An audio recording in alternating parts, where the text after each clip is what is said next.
evening, ladies and gentlemen, and fellow councillors. Welcome to this evening's meeting on the local plan. The proceedings tonight are being live streamed. If members of the public would rather not have their whole contributions videoed, please let us know, but we will record the whole proceedings for record purposes. So let me know before you speak if you wish not to be recorded on YouTube. Okay, and can I just remind the councillors to switch on their microphones and speak into their microphones when they wish to speak clearly, to make sure that it can be all our comments can be adequately recorded, which will be a help going forward. Okay, move on to item 1, apologies. Yes, Chair, we've received apologies from councillors Bright, Fitzherbert, Froggatt, Hill, Horton, Massey Bloodworth, Millwood, Irene Ratcliffe, Stevens and Tilbrook. Thank you very much. If we could now move on to public participation. I think all of you have spoken at previous meetings as well, so I will remind you that you've got 3 minutes to speak, and I will give you a warning at 2.5 minutes that you've only got half a minute left. So I hope that will suffice. The first person to speak is Mr. Fred Burgess. If you could switch on the microphone when you arrive there, that would be great. That's great.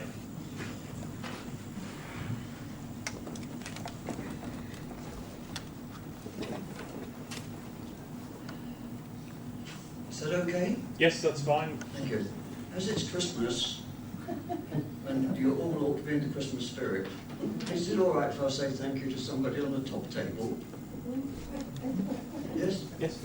Well, I'd like to thank Sandra Lamb for the meeting from 16th of November, when I never got my statement done in 3 minutes. She very kindly came round and got my statement and handed it to the planning officer, who had not seen anything like this before in his life, and he managed to deal with it, and I want to thank her sincerely for doing that. Okay. It's the first time it's happened to me. Thank you. If we could start, we'll start your 3 minutes now. Thank you very much. Hey, Christmas spirit. I read this out in front of my cooker today, so I hope it's going to take about 2 minutes and 30 seconds. I've chosen Greenbelt, as we now know from the consultation paper, that on the first item, it's in a list of land that is not generally available for development, and where a local authority will not be able to meet its needs in its own area. The second item is national parks. Well, we know all about that. So the government now is getting round to agreeing with me and others that our OAN is too large for our particular area, having regard to those constraints. We can use the national park argument as of right soon, but we had no official green belt. 71 years ago, as a young lad, ex-RAF Charter Surveyor trainee, I spent 4 years looking after the London County Council's Green Belt scheme. They had the first Green Belt Act in 1938. We bought estates of land all around London, and we also took pieces of land and we paid the farmers for public access. Well, the public took the access anyway, but we paid. You should take advantage of Mrs May's latest plans to protect Green Belt, and you should start your own local Green Belt. It will keep builders off valuable green fields and force them onto brown fields. I'm going to suggest that the area that I know best, the Cavendish Sports Ground, has a beautiful area of woodland right up to the woods that you can see. Sandy Lane adjoins that, and these fields I'm not allowed to mention because it's in a site. I would like you to look at that as a whole new green belt. You could call it Wilson Heights or John Smedley's Park, but you should be looking seriously at green belt in the area, because you may be able to protect areas which you can't protect at present because developers have the right to get in there and develop. Thank you very much. Thank you very much. I understand Mr. Adkin isn't here, but you. I've printed it off in case you couldn't get here. Do you want to read out his comments and then we'll move on to yours afterwards, if that's all right? If you could let me know when you finish Rob's comments, and then we can start the clock again for you. Is that okay? Yes, that's fine. Thank Okay, you. these are Rob's comments then. He says, I recognise that planning for the right homes in the right places is not yet adopted, but it clearly says Derbyshire Dales has a need of 4,600 new dwellings using the new standardised proposed formula over the period of the plan. That's over 2,000 less than in the proposal before you this evening. Based on these figures, it means this district council may be willing to adopt an over-allocation of 46%. This isn't a made-up figure, it's in the housing data table which quantifies the proposal. The present government therefore says we need 230 dwellings per annum and not the 334 set out in the Derbyshire Dales Local Plan. In correspondence, DCLG say this council can accept this figure of 230 and there isn't anything forcing the council to add to it. Clearly, what it says to your electorate is that this district is now at risk of far too many allocations and allowing developers to repeat what has now been recognised as a national scandal, that is leaving the brownfield undeveloped in favour of greenfield, thereby destroying the very countryside they promote in their adverts. There are greenfield sites in this plan that have been allocated only as an insurance policy. As soon as the proposals in the white paper are adopted, the new benchmark will apply. This is the point at which council will need to revisit our local plan and remove the surplus. What assurances can the council give to the public that they will do this when the proposals are adopted? Thank you very much. If we now move on to your statement, Mrs. Atkin. There might be a bit of duplication because I hadn't actually read that. I just sent That's it. fine. Okay. So, Thank you. okay. So my comments are that since the start of the local plan process, dramatic changes have occurred. That is, the government white paper, Building the Right Homes in the Right Places, has been set up to review, amongst other issues, the method of calculating housing need for every local planning authority in the country. These changes will result in some areas having more houses than their current allocation, and some will have fewer. The housing need for the Dales is 2,000 less than are allocated in the local plan as it's presented to you today. Correspondence we've received from DCLG confirms that 58% of the area of the Dales is occupied by the National Park. This is a key factor in calculating the new required numbers for the Dales. They also confirm that the District Council could have accepted the lower figure if starting out with their local plan today, i.e. 4,600, not 6,684. It should be realised that there are already over 1,000 more homes allocated in the local plan than we need based on the current OAN requirement of 5,680. In his report, the inspector justifies allocation of the Wolds site on only 2 points. First, because of the current OAN, and secondly, he relies on the fact that the landscape has no special designation, although he does concede that it is a locally valued landscape, that is, a landscape valued by hundreds of local people. And I'm sure all of you will know it's the site that's consistently received more objections than any other in the local plan. And we just feel that it's been putting at risk when there isn't really a need because we've got enough numbers. So will you at least agree to review the local plan at the earliest opportunity? Thank you very much indeed.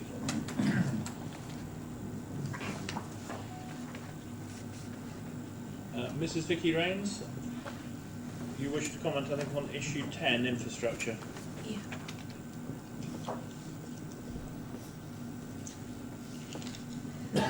Tansey Parish Council would like to make comment related to infrastructure requirements and whether this council intend to ensure they are delivered in a timely way.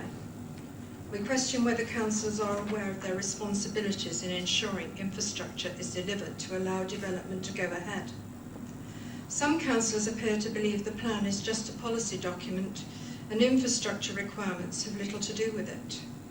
And yet the Government Inspector states in his technical summary, the main modification to enable the plan to be adopted is making sure that the plan is transparent in progress on delivering infrastructure. He says each strategic allocation policy and policy S11 require necessary developer contributions to community and health facilities. He also points out that some proposed allocations have already obtained planning permission, and it was for the council to decide what infrastructure and contributions needed to be secured, taking into account existing and emerging plans and national guidance. This council's planning committee failed Tansley residents by not insisting on 106 contributions for health and highway mitigation as part of recent applications. We will be expecting an annual monitoring report which demonstrates the effective delivery of infrastructure, as expected by the inspector. Tansley Parish Council will not hesitate to take this council to task if it continues to fail our community. I have attended many of your meetings, and it is not often apparent that councillors are au fait with current documentation. I would therefore advise issue 10 of the report is read by all. Thank you. Thank you very much. And thank you very much for taking the time to come and talk throughout the whole local plan process. It's been very helpful. If we could now move on to item 3, which is interest. Any interest to declare? Chair, I'd like to declare a pecuniary interest in the Gritstone Road, Pinewood Road site as it may affect the well-being and financial standing of members of my family. I shall be leading the meeting if this becomes a matter of discussion by this council. Councillor Statham? Yes, Chair. Pecuniary interest in Pinewood Road, Gritstone Road, so I'll be leading the room if it gets discussed. Thank you. Thank you very much. We now move on to item 4, which is the substantive item tonight, which is to discuss the adoption of the Derbyshire Dales Local Plan. Paul Wilson, would you like to? Yes, thank you, Chairman. In October 2014, following an unsuccessful examination in public, this council resolved to withdraw the previous iteration of this local plan and commence preparation of a new plan which sought to address the key issues of housing need and distribution.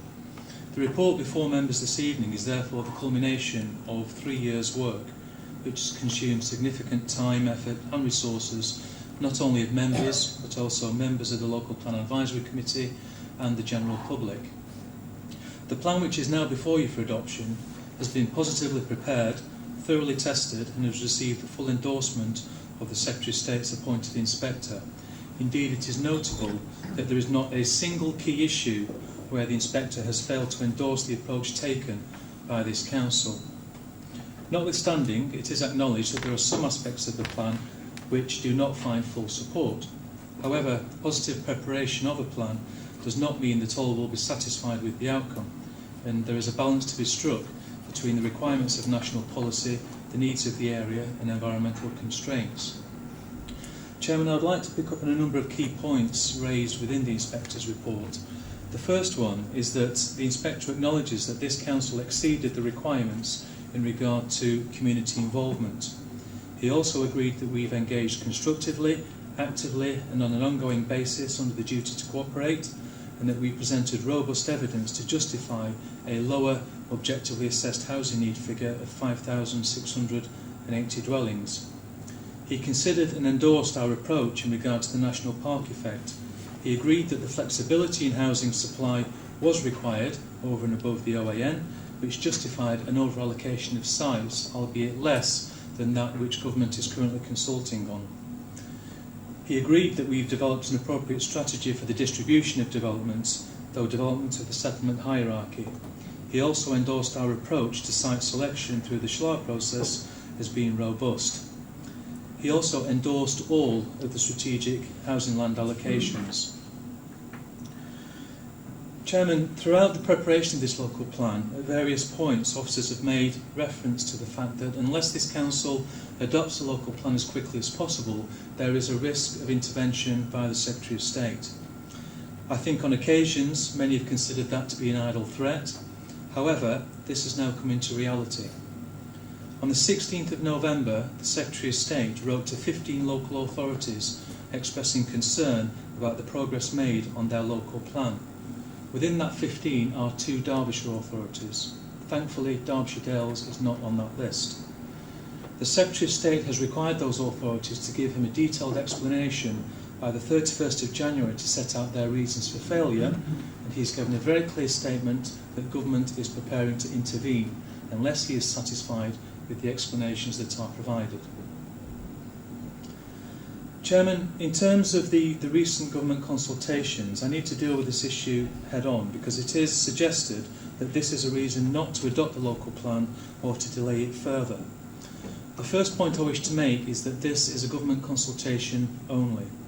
There is no guarantee that the proposals within that consultation will be accepted by government, and indeed the methodology which has been proposed by government has actually been heavily criticised by all sectors, local authorities and development industry.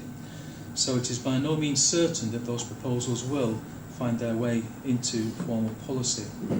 However, irrespective of that particular issue, the government's methodology proposed within that consultation paper actually outlines the transitional arrangements for the preparation of a local plan.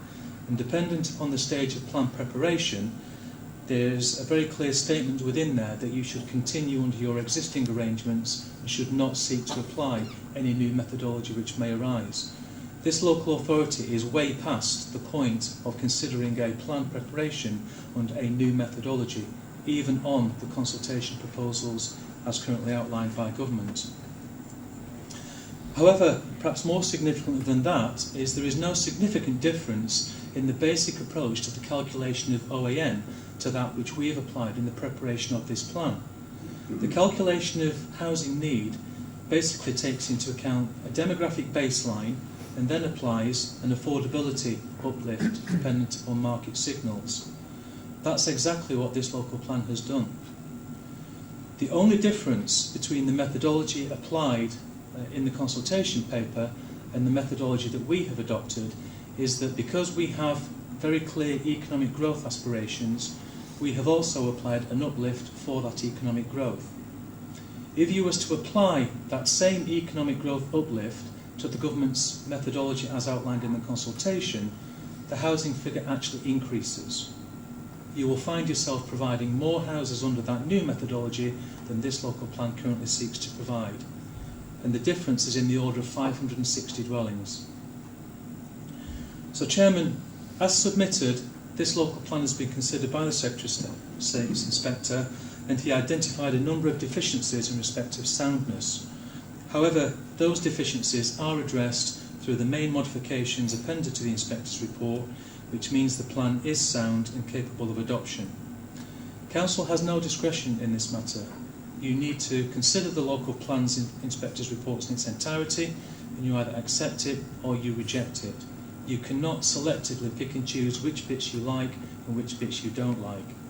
On that basis, Chairman, the officer's recommendation is that Council proceeds to adoption. Happy to take any questions. Thank you very much. Councillor Wilde, will you? Sorry, it's just to come back on something that Mrs. Rains mentioned. I sit on the planning committee, and as far as I'm concerned, when planning applications come through, we are, and I know that we've asked this in the past, it's not down to us to decide whether we impose health facilities and things. Is that not down to, do we not ask the CCGs and the county about schools, etc.? It's not down to us to impose that. We have to ask questions to see if they require it from us. Is that correct? Yes, Chairman. On any major planning application, all of the relevant infrastructure providers, be it highways, education, clinical commissioning groups, are consulted, and their views are taken into account in the determination of those applications. Councillor Slade? Thank you, Chair. Is it not true that though we have more probably sites than we require, and more houses than we require, is it not true that when it comes to planning stage, the infrastructure of the property such as transport, medical needs, school places and other infrastructure terminology will probably fail, or some of the sites may fail in planning. There's no guarantee that these sites are going through. So this, you know, we do need more houses because they probably fail. Is that not true? Well, Chairman, if this plan is adopted, this clearly gives, in principle, support for the development of sites which are allocated within the plan. Those sites will be subject to detailed planning applications, and those planning applications will be accompanied by very detailed surveys on infrastructure needs and required improvements. And it will be for the role of the planning committee to determine whether that particular application has sufficient support to justify an approval of permission. Just come back. So it will give us leeway in case some fall by the wayside. Well, the approach is that this local plan, as I say, will give in principle support. You would have to have very strong grounds to refuse an application for planning permission which is allocated in the plan. But clearly, if that planning application has deficiencies, then that would be a legitimate reason to refuse. But you cannot refuse in principle. Councillor Martin Burfoot, did you have a question? Yes, thank you, Chair. I have two questions. Do you want them separately? I would take them together, I think. Right, okay. The first one is, I understand that local plans should be reviewed 5 years after adoption. But given that we have to adopt the new standardised method for calculating local housing needs, can the Council therefore carry out a review as soon as the housing white paper or a variation of it becomes law in order to effect the revised OAM, and given that there's already a 5-year supply of housing land in place? That's the first question. The second one is, does the plan actually ensure that we have a 5-year supply of sites, that's I think 6 pitches for gypsies and travellers, given the renewed enthusiasm, and I think the Inspector calls it aspiration, for agreeing the principle of an A515 bypass, which may pass through or close to the allocated site at Watery Lane, Ashbourne, should that route be confirmed in the foreseeable future? Will the Council shortly establish a permanent site for travellers at Watery Lane, regardless of the outcome of the County Council's discussions with Government?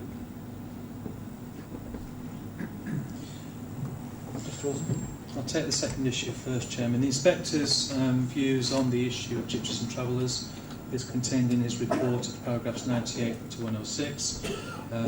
The Council's position remains unchanged in respect of that particular issue, and clearly there are further considerations to be taken into account in due course arising from the County Council's study which they have commissioned in terms of A515 bypass feasibility. So this local plan does not prejudge any of that whatsoever.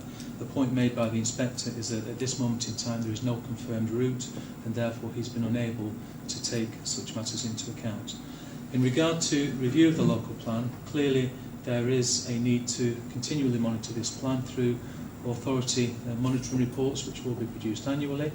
If the local plan starts to fall behind its deliverability objectives, that will inevitably trigger an early review, but the plan will be reviewed at least every 5 years. It would not be reviewed immediately upon any change in government policy unless there was a specific requirement by government to do so. Councillor Morley. Thank you, Chair.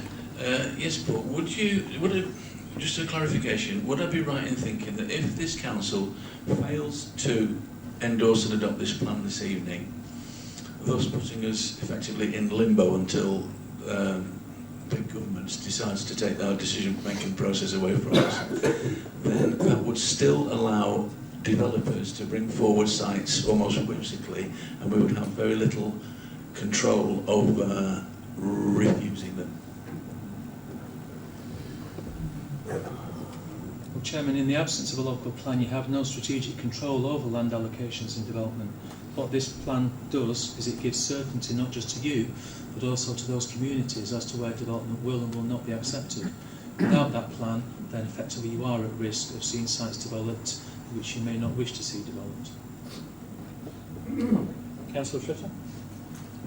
Thank you, Chair. Could Paul just address the over-allocation of 46% and why it's still there and we haven't addressed that? Well, Chairman, that issue has been addressed, again in the Inspector's report, where he talks about the extent of over-provision, paragraph 65. The issue of over-provision is basically arising from the fact that there is a national consultation paper out which indicates authorities should seek to provide 20% over-provision above their OAN. This local plan, as proposed, creates 17% over-provision, and the inspector has determined that that is an appropriate and consistent figure to provide for. And effectively it's to deal with the issue of non-implementation of permissions, should that situation arise, and the lapse rate of those permissions. That is standard national practice, and this local plan deals with that. Councillor Mrs. Burfoot. Chair. Can I just ask for clarification about when the plan is reviewed? I understand that can be before the 5 years. And at that stage when the plan is reviewed, is it possible to take out sites without having to go through a whole consultation process again? I'm not really quite sure how this review takes place and how detailed it is. Well, Chairman, when reviewing a plan, you can either undertake a full review or a partial review, but you wouldn't review a local plan just to take out a site allocation that you don't like. There's got to be sound reasons as to why that local plan should be reviewed, and the key reason is whether it is delivering on its plan objectives. And clearly the key one in our situation is housing provision and economic growth. Now, through the annual monitoring reports, Council will very quickly find out whether this plan is delivering or not.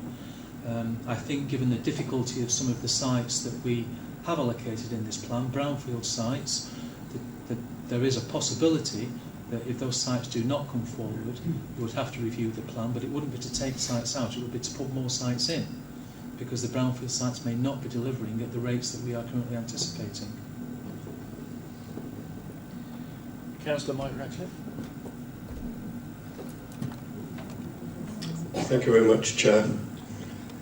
I think I'd like to start just with a comment, really, just to say that I am certainly not seeking to overturn or indeed necessarily challenge the recommendations before this evening. I think it would be very foolhardy, really, to dispute the very clear fact-based assessment of Derbyshire Dales' position in regard to the present government's proposals that Mr. Wilson has put forward in a very, shall I say, authoritative way. I accept what you're saying. I think you've laid it very clearly on the line for us what we're up against and what we must do this evening. It's my reading, or has been over the number of meetings, that really the housing needs figures are being used to garner, put together evidence to have particular sites removed, and I at one stage did support that. I'm less inclined to do so now. As I say, it's not my wish to necessarily remove sites, but what I do want reassurance about is that all the attendant concerns of those housing developments have been properly addressed. My colleague has referred to all the infrastructure issues. Now, I read very closely the submission that Mr. Burgess presented with us, and he's been a regular attender at all these meetings, putting forward information. You possibly haven't seen it, so I'll quote a little bit from it. He talks about the issues that will arise around Matlock with road traffic because of the increasing houses, and he refers to reports conducted by county highways that put an adverse perspective on this. Also, opinions that were presented to the inspector, again from professional highway engineers, and yet another one. And yet in the report, the inspector, it would appear, did not take up those opinions, but in fact it gave what could be interpreted as a subjective response, saying that he thought that the congestion produced would be no worse than in many other areas. So I just wanted, for the benefit of doubt, just to hear what your response was in terms of traffic assessments. Do you think that in fact his opinion was the correct one? Well, Chairman, if I can take that last point, he is an independent inspector. His job is to consider whether the plan as submitted is sound or not. That's not to say that the views that he will come to will be universally accepted by everybody. That's not his role or purpose. But the point is that we had a very detailed examination in public. We spent a full day on Matlock issues alone. And many people, some who were in the room, sat through many days and hours of listening to evidence and questioning with all of the relevant experts in attendance. And the inspector has clearly had to make a decision on what he heard. And his decision is quite clear. It's laid out in paragraphs 196 to 200 of his report. And he does not consider that the issues raised mean that this local plan is not sound. Clearly, there will be very much more detailed information submitted as part of future planning applications. So the inspector did not have all of the information before him that you would consider at a planning application stage. But nonetheless, he has sufficient before him to determine whether this local plan is sound or not, and he's determined that it is.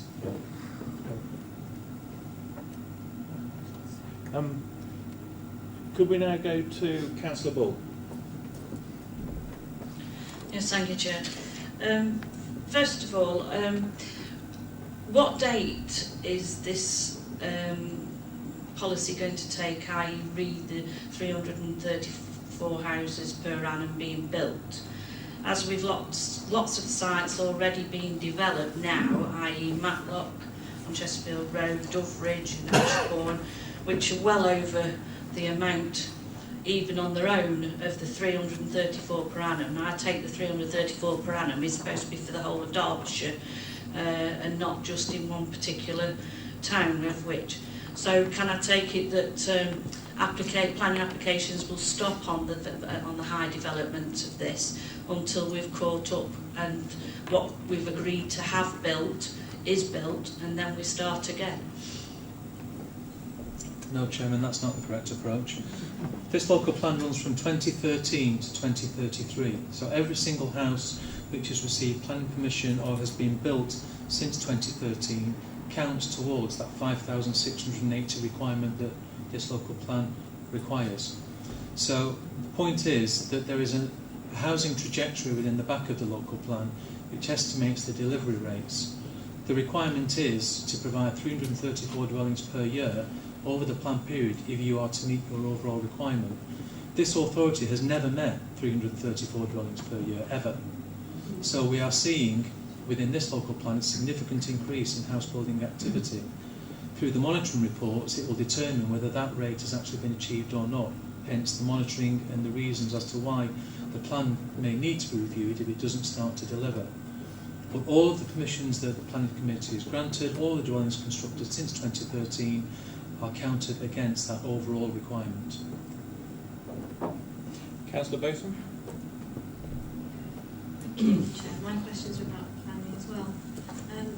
Is there a time limit on when a planning application is successful and when the development takes place? Is there a time limit in place? And second bit, are sites taken on their own merit in planning, or are they viewed as if in a rolling programme of the plan? And so therefore, infrastructure-wise, will we know the full impact in 5 years' time when we have a review of the full impact on the infrastructure in the Derbyshire Dales? Mr. Chairman, in terms of the time limit, a planning permission lasts for 3 years. So there is a requirement to secure a commencement on site within that 3-year period. In terms of whether sites are considered on their own merit or in a rolling programme, they are considered on their own merit. Clearly, the local authority is not in control of when planning applications are submitted, and as we've seen in the last few years, there's been a significant increase in planning applications and development activity, some of which has been as a result of this local plan preparation itself. In terms of infrastructure impacts, they are considered throughout the plan period, and every planning application that is received and determined has regard to the infrastructure needs. Clearly, some elements of infrastructure require a degree of forward planning, particularly around education. So every single application that comes in for determination, the local education authority will advise us what the impact is likely to be, and then we deal with that through Section 106 contributions and investment which is passed to the higher education authority for them to utilise against improving infrastructure. So the role of this authority is really to secure the resources from those planning applications. The responsibility for delivering the infrastructure will lie with bodies outside, be it highways, education, clinical commissioning groups, but our role is to secure the funds for those improvements. Thank you. Councillor Purdy. Thank you, Chair. Just a question, but before I'd just like to make a quick comment on that. I am pleased to see this report from the Government Inspector as one who sits on the Planning Committee, and we can close these open doors at present. So I'm ready to support it. But my question is, Mr. Burgess has made an interesting comment on green belt and site and government policy. I'm not aware of that policy. Is this authority able to designate green belt land? Well, there's never been any greenbelt in the Derbyshire Dales because greenbelt as a national policy concept is one which is effectively seeking to preserve open spaces between urban areas.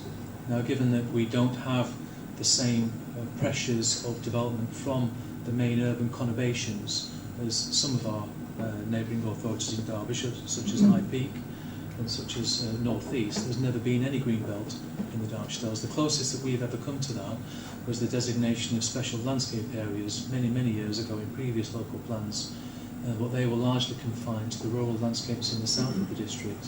So greenbelt as a policy concept is unlikely to be something which any government inspector would consider appropriate given our geographic location. Okay, I've got two more councillors who are down to ask questions. Councillor Swindell. Thank you, Chair. Usual warning applies. I'm operating on about 2 hours sleep a night now, so if I don't make any sense, please do come back to me. Chair, I have two questions for Paul.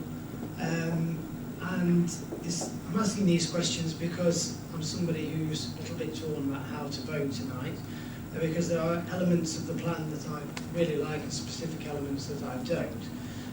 Members note that, for example, one site allocation, my questions are specifically about site allocations. What I don't like was the Waltz or Gridstone Road, Pinewood Road as we know it. The question is, and I think I know the answer, that if we were to vote against the local plan tonight, does this put the site in greater jeopardy than if we were to do it? What I'm saying is, if we were to vote for it tonight, we are allowing development on there. But if we vote to reject the plan tonight, could the consequences for that site be even greater without the plan in place? That's my first question. Well, Chairman, that situation applies not just to the Walter site, but any site. Whether it's proposed for allocation in this plan or not, because until you can demonstrate that you've got a sound planning policy framework, all sites are potentially at risk. Adopting this local plan gives you certainty, and it gives you the ability to resist development on sites elsewhere. Now, whether this plan is adopted or not, you clearly have a government inspector who's considered the evidence in the context of this examination and determined that that site is appropriate for allocation. That evidence would be used in any situation should a planning application be submitted and refused and go to appeal. So, rejecting this local plan this evening would not save development on the Walls site or any other site. It merely creates uncertainty where you've got the opportunity to create certainty, albeit on some sites which clearly do not find universal support and favour. Chair, second question. Yes, yeah. Tossing the point completely on its head, Chair, we're talking about certainty and site allocations. If members would excuse me for being a bit parochial and speculative as well. Another site that I'm particularly concerned about has been Snitterton Fields, and I particularly like that this plan excludes Snitterton Fields as an allocated site for development. However, in a couple of weeks' time, there will be a special planning meeting to discuss the Corder Quarry development, and myself and local residents in Oakham Snitterton actually supports development on the Permanite site and Corder Quarry, but we've still got 5.5 houses being proposed on Snitterton Field, which are still opposed for any development on Green Field.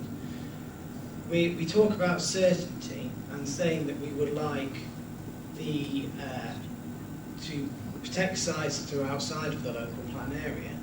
Can Paul Wilson confirm, therefore, then, that those 5 houses on Snitterton Field would not be allowed if the local plan is put in place? And I quote from the inspector's own report that he actually said there is no justification for building on Snitterton Field.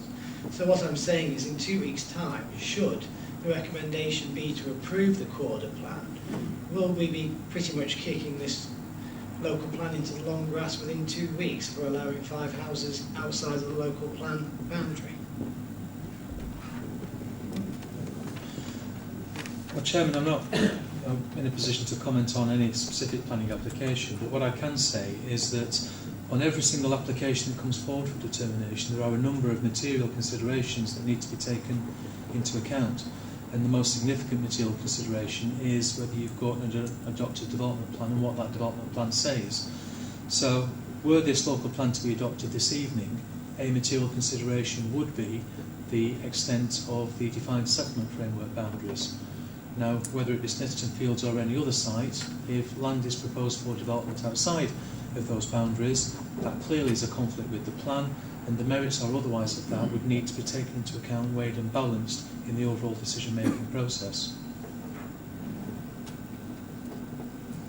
Thank you. Councillor Pauling. Yes, I'd like to come back to the point of unused sites, sites where they've had permission for quite a long time and they don't get built on. Philip Hammond in the budget suggested that there might be a consultation at government level to look into allowing councils, local authorities to compulsory purchase land. Is this something that you would ever recommend to this council? I'm not sure as an officer I'm in a position to say one way or the other, Chairman. I think that is a decision for council based upon the circumstances that may apply to a particular site. Clearly, what we are seeking to achieve through this local plan is the development of some very significant brownfield sites in our area, sites such as Cawdor Quarry, Holdale Quarry, land at Middleton Road in Wirksworth, and we've done that consciously in order to try and safeguard as many greenfields as possible.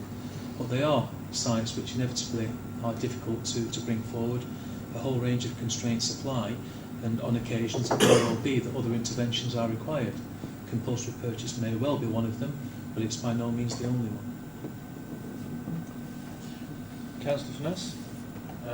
Well, Councillor Purdy beat me to it actually, Chair. Mine's the same question. Right, Councillor Catt?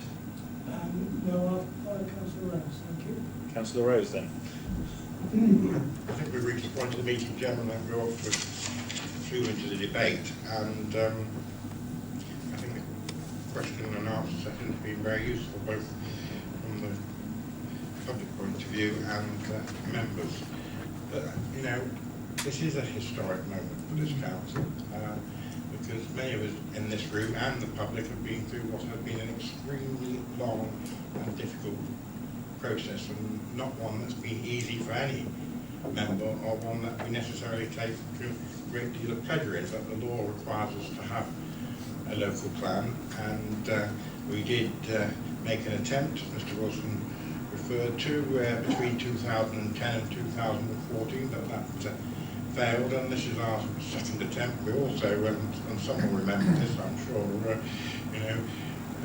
almost had a marriage with High Peak, but like many things with High Peak, it ended up in a one-sided divorce, and we didn't proceed with a joint local plan. That's prior to 2010. So some members in this room have served on the Local Plan Advisory Committee for quite a considerable period of time, not just the 3 years that this particular plan process has gone through. So I commend them. I can commend Mrs Rains and her colleagues who have probably been to every single meeting of the aforesaid committee, which I think shows, even in High Peak, even shows dedication, you know, which needs to be mentioned and appreciated.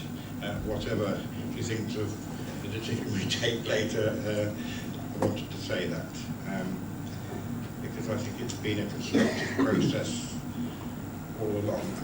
You know, so I would like to thank members, all the members, and particularly those who served on the Local Plan Advisory Committee during some very difficult meetings, and of course the many public meetings we had in various places with a great deal of members of the public attending. We're always very pleased with what they heard, of course, but that's the nature of public meetings.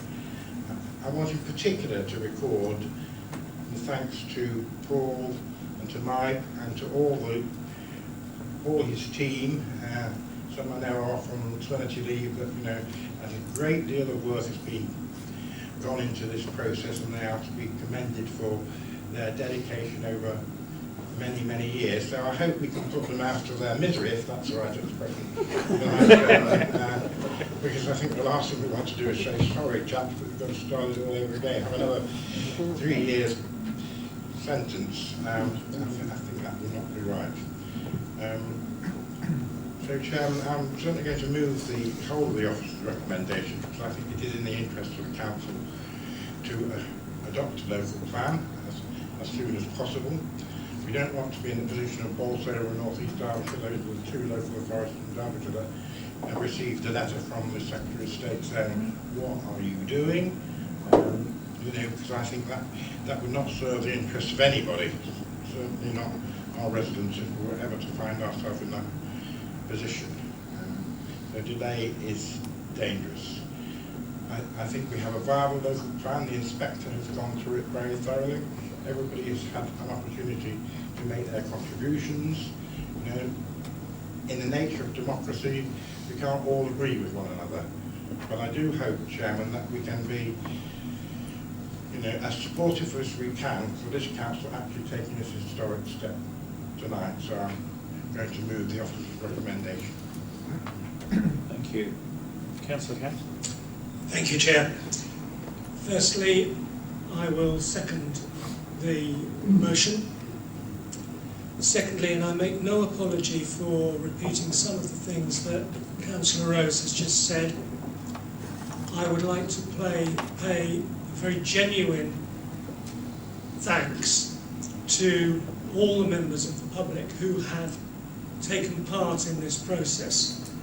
There are many hundreds of them who have not just attended meetings, but have given comments in writing, by email, probably by telephone as well.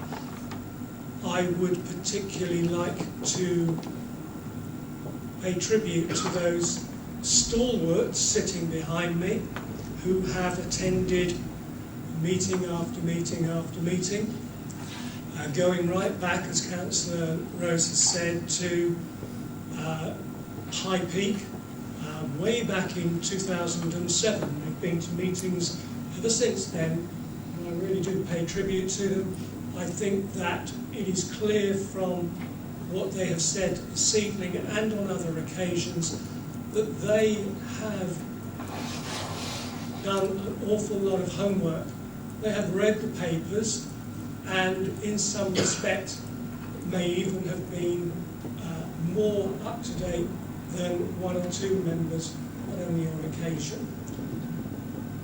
Thirdly, I would like to pay tribute to the members of the Local Plan Advisory Committee across all political parties, because this has been a cross-party venture, and I think it's fair to say that during the debates we've had in that committee, there has been very, very little showing of party points of view, and I pay tribute to everybody who has been on that committee. In seconding the motion, I take comfort from the comments made by the inspector. As Paul pointed out earlier, he sees this authority as having gone above and beyond in terms of engaging with the public and allowing for consultation. It has listened, it has, where possible, amended the proposals, and has produced a plan that does meet the requirements of the district. We know that there are consultations still coming out of government, and it would be easy to defer and delay, but we've done that in the past and we should not be doing it now. The time has come to make a decision. That decision needs to be taken tonight, and it needs to be to adopt this local plan. Thank you very much, Councillor Cash. It's been proposed and seconded. Councillor Jenkins. I support the motion. I only wanted to say that I echo the effort that's been put in by some people has been phenomenal, and I echo everything that Councillor Cash said. I think that I just wanted to say from a debate point of view that I think this reflects many of the issues that face the country as a whole. This is not just a Derbyshire Dales situation, it's a United Kingdom situation. And it reflects the issues that we're struggling with in terms of services, transport infrastructure, just how many people can live on this island. However, I think lack of housing is going to be one of the pivotal problems of our generation, and particularly the generation below us, who are not going to have anywhere to live. So that's what I was going to say.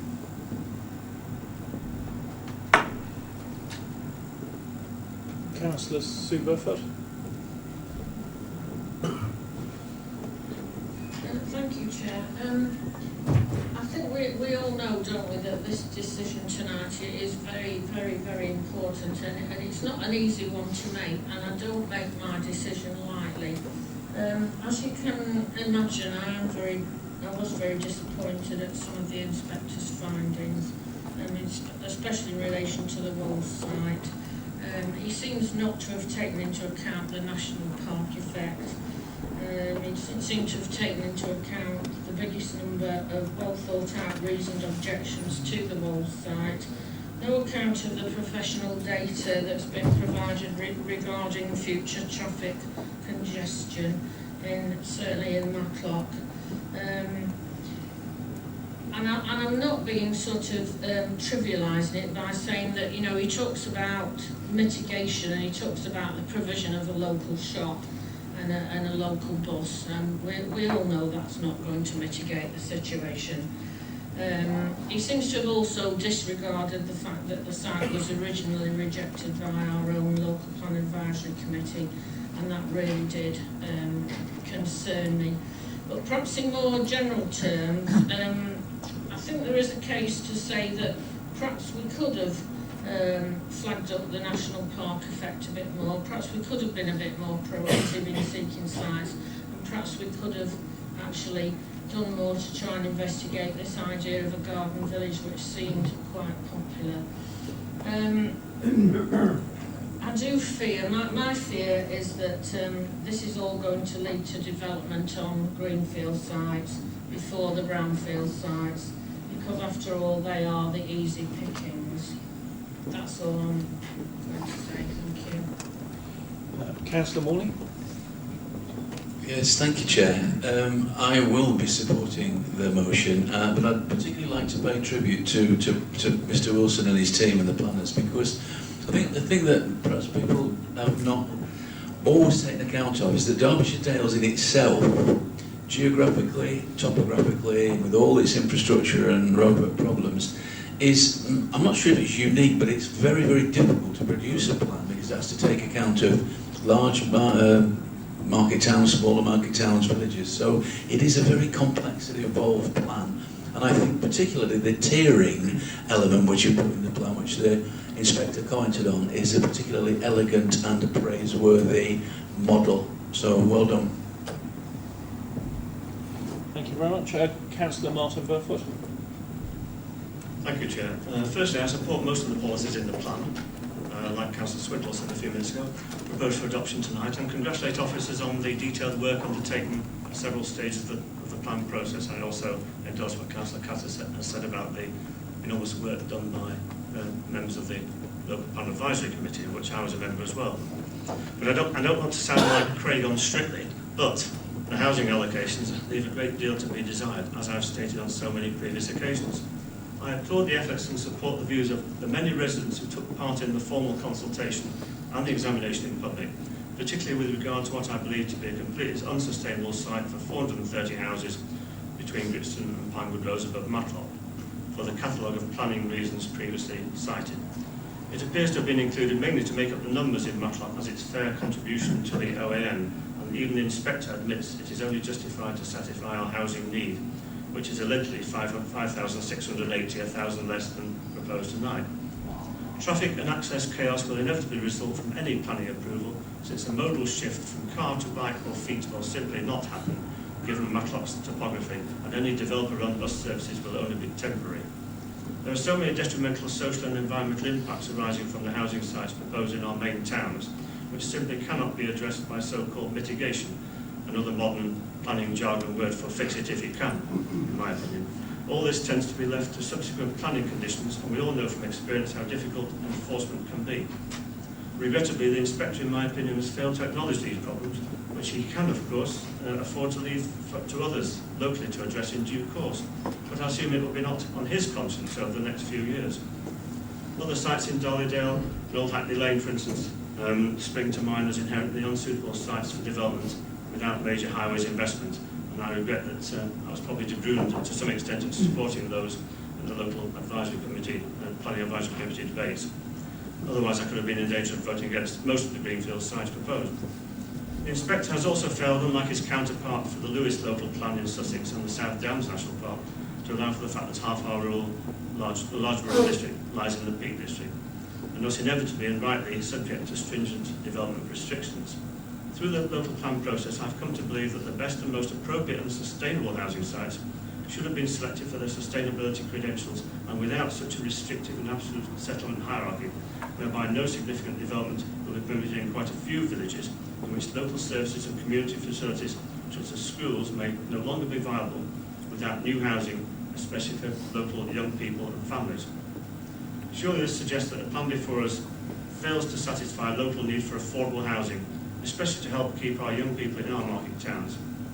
Instead, the plan is allocating unsustainable sites which will only serve to meet the desire and demand of developers and attract instead families from elsewhere seeking a more relaxed lifestyle while driving to work and to shops in towns and cities within reasonably easy reach of Matlock or Ashbourne on a daily basis. The inspector failed to heed the appeal from so many objectors for a brownfield first policy of prioritising development land.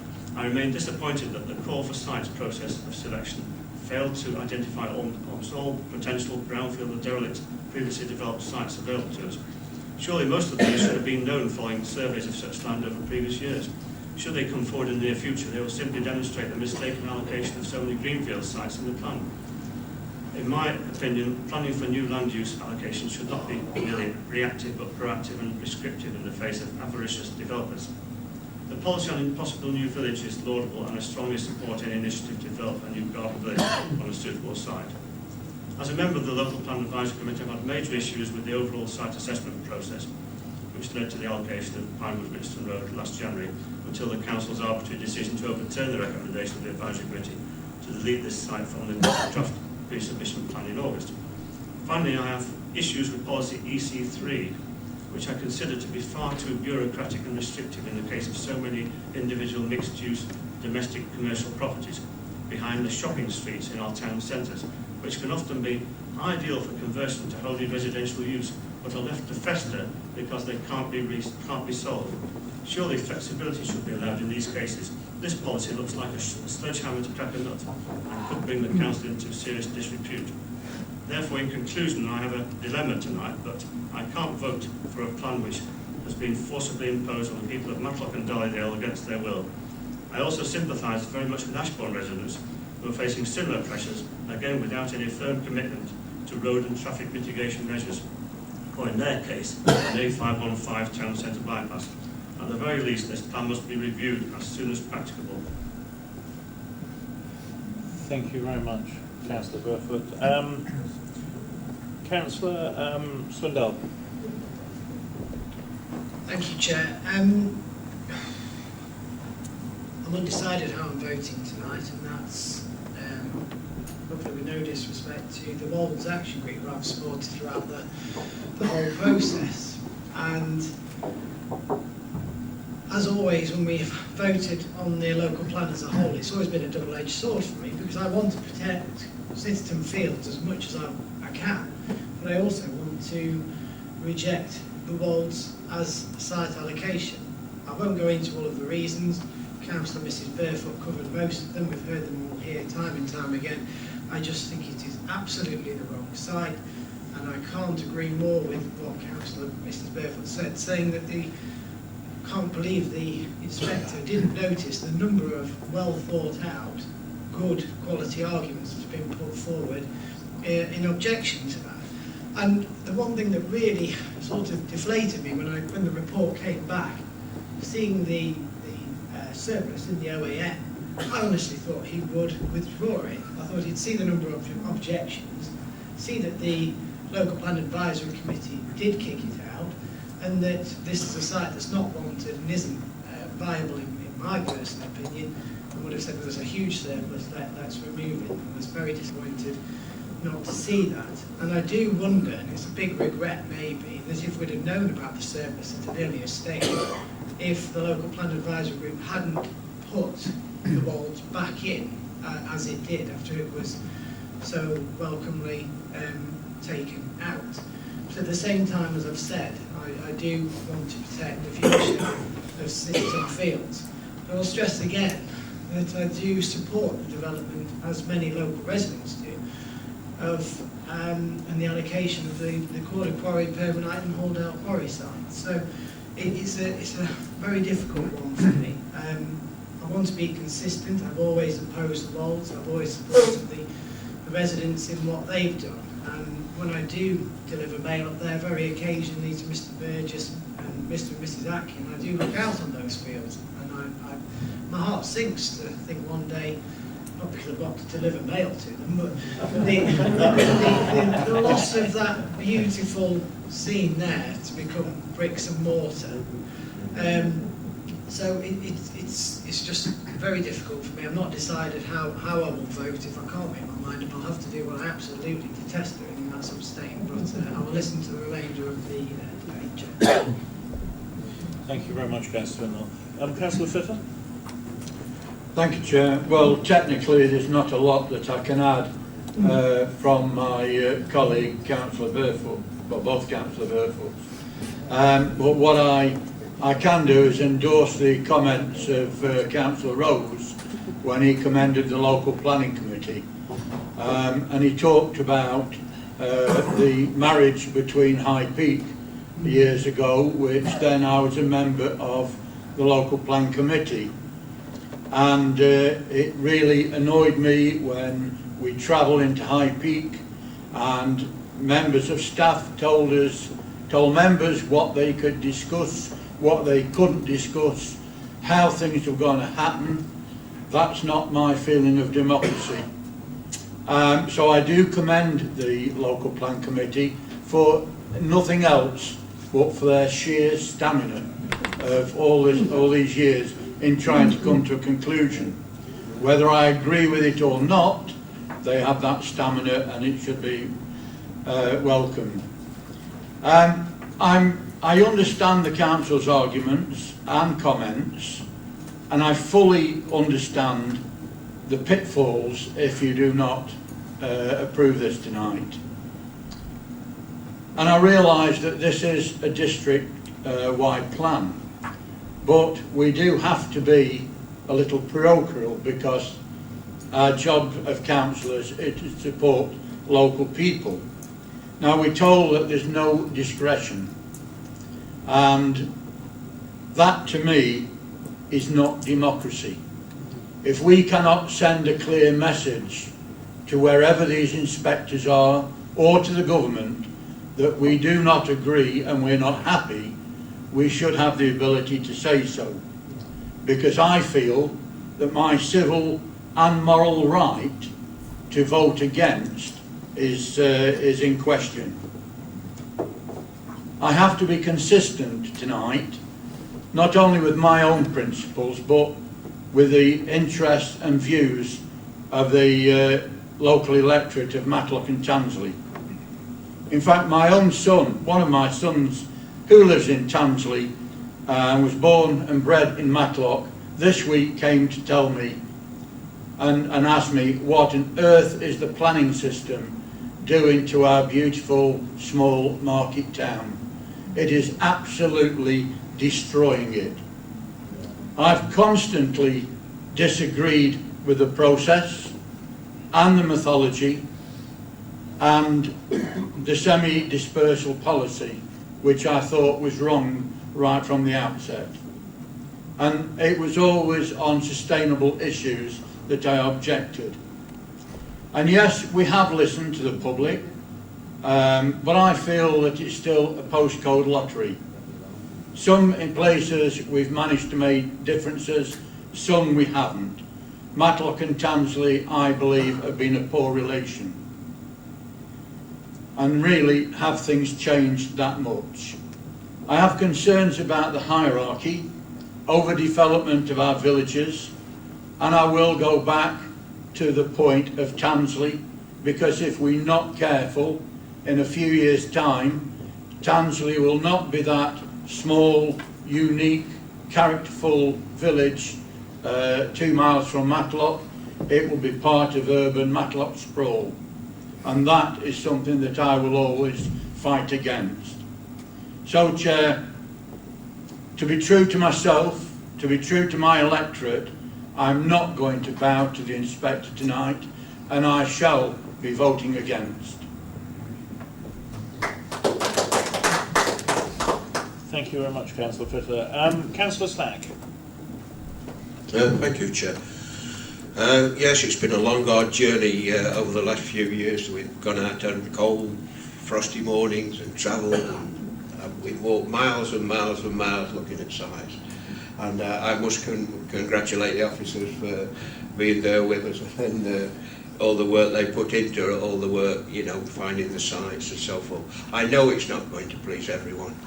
I mean, you can never ever please everyone, but I think generally we've done our very best to come up with these different sites. Even in my own ward, we're going to see a vast number of houses being built on the Middleton Road development, and it'll practically join works of Middleton together eventually, when they all built in, probably after I'm gone, probably, but in years to come. But we've done our best, and the officers have done their very best to find these sites, and I must congratulate the officers and thank them for all the work they put in.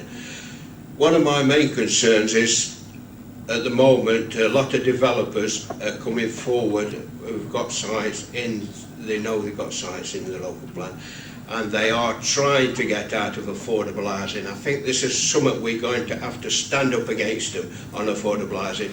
This is one of our priorities of this district council, is to affordable housing. So I think as officers and councillors we're going to have to stand up against some of these developers who's going to try and get out of affordable housing. Because we need housing of all kinds. We do need housing, there's no doubt about it. We need housing, but we do need affordable housing and social housing. So I once again congratulate the officers and everyone who's taken part and the public and everyone. Thank you, Chair. Thank you very much. Could we now have Councillor Botham? Chair. This is a difficult one, especially as we found out tonight that developments could take place that we don't want to take place if this local plan doesn't go forward. But I wanted to vote for a local plan that would benefit all people, businesses, the environment and the amazing assets we have in this area. But above all, one that's based on housing need. Whatever reason forced upon us, this plan seems to prioritise the needs of developers, and it also appears that we have little influence to address the wider spatial and infrastructure issues of transport and traffic, of GPs and education, all those things that would result in a more flourishing area. It also uses a high percentage of green land. So what I think is that our residents, especially those in Matlock and Tansley, what they want is for us to listen to what they've said and for us to put forward a local plan that's best for all communities. They've been hit hard. The inspector has ignored this. So in an ideal world, I would like us to step back and think again. And so I'll be voting against this plan. But I also realise that because of our lack of options, sadly, this proposal will go ahead. Thank you. Councillor Wilde. I fully support this plan and I will be voting in favour of it, and I'd like to echo the thanks for the hard work to everybody concerned, and just remind us that we have only actually got 17% over and above the allocated, not even the required 20%, it's not 46%. So I just thought I'd remind people of that. Thank you. Thank you very much. Councillor Elliott. Thank you, Chair. I cannot support a vote for this local plan tonight. There's not much more that I can add to what Councillor Sue Burfoot said. She took most of what I was going to say. So I should be voting to support the residents at the top of Matlock, as I have done throughout this process. Nothing has changed. This is still wrong for the Cavendish, it's still wrong for Brixton Road, and it's even more wrong for Matlock. So thank you. Councillor Salt. Thank you, Chair. I've read, and it's taken me a long time, the inspector's report, and I'm very pleased with it. I think it's very concise and it's very reasoned, and I think the inspector's used all necessary means and parameters he can when making the decision on the plan that we want to adopt. I think that waiting for the emergence of any possible legislation is fraught with pitfalls. That legislation may not turn out as it is in consultation now. They might put forward an allocation which is much lower than the one that's on the table at the moment, but that may change in consultation. You may end up with one that's more than one that's on the table at the moment. So I think the pitfalls in waiting for that could be potentially very damaging to this district. And in the time that we're waiting, I think we'll be thrown back, as we were a few years ago when I joined the council, a position where we got little or no defence against speculatively put in planning applications, potentially harmful development. It can never be a perfect plan for everybody. There are sites in it within Derbyshire Dale in my ward that I'm not happy with. but I recognise that everybody has to have their share. But I think at this point it's important that the district now moves on to a position of strength where we have that framework we can use and control the development that comes forward, rather than be on the back foot and fight against appeals and fight against the positions that we're in, a weakness. I think this will give us a position of strength, and that's why I'll be supporting the adoption. Councillor Hobson. I've listened very carefully to what everyone's said tonight, and obviously read all the documentation. I will be supporting the motion. I think it's the only way we can move forward. Thank you. We haven't got anyone else down to take part in the debate, so would Councillor Rose like to say a few words to sum up? Well, in one sentence, I mean, I'm coming from it, and I think other members are coming at this from the point of view of the whole of the district and all the residents of the district, because there's no doubt in my mind that, you know, if we do not have an adopted local plan, Mr Wilson and his colleagues have made quite clear of the consequences of that. I mean, as Councillor Salt's remarked, we saw for ourselves exactly what happens then. It means planning on sites we certainly don't want, it means losing appeals, it means costs, it means an awful lot. So, you know, the consequences of making any other decision are so horrendous. I would honestly consider those members who I know think, well, we've got to support our local residents. You know, I can understand that. At the end of the day, we all have a duty, all of us have a duty to support the whole of the district. That's what we're elected for. We're not elected as, you know, the member for X, and that's all we're going to think about at any other stage. We're the member of the district council, and we must think that way. So I would urge members to support that. Okay, the officer's recommendation has been moved, proposed, seconded. Can we move to the vote, please? Can we have a seconder? Second. All in favour? Oh, you don't need to vote. Okay. We got it right. Okay. Jackie, will you read the names out? And can you put your microphones on when you give your answer, please? Councillor Botham. Against. Councillor Bull. For. Councillor Martin Barefoot. Against. Councillor Sue Barefoot. Against. Councillor Catt. For. Councillor Chapman. For. Councillor Donnelly. For. Councillor Anne Elliott. Against. Councillor Graham Elliott. For. Councillor Flitter. Against. Councillor Furness. For. Councillor Hobson. For. Councillor Jenkins. For. Councillor Monks. For. Councillor Morley. For. Councillor Murphy. For. Councillor Pawley. For. Councillor Purdy. For. Councillor Mike Ratcliffe. For. Councillor Rose.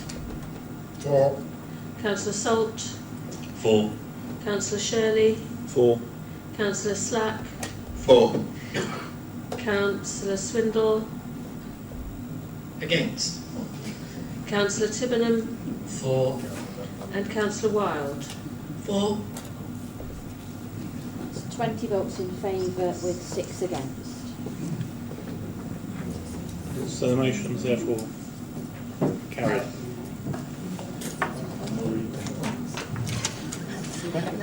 Okay, thank you all very much. The meeting's closed at 7:20.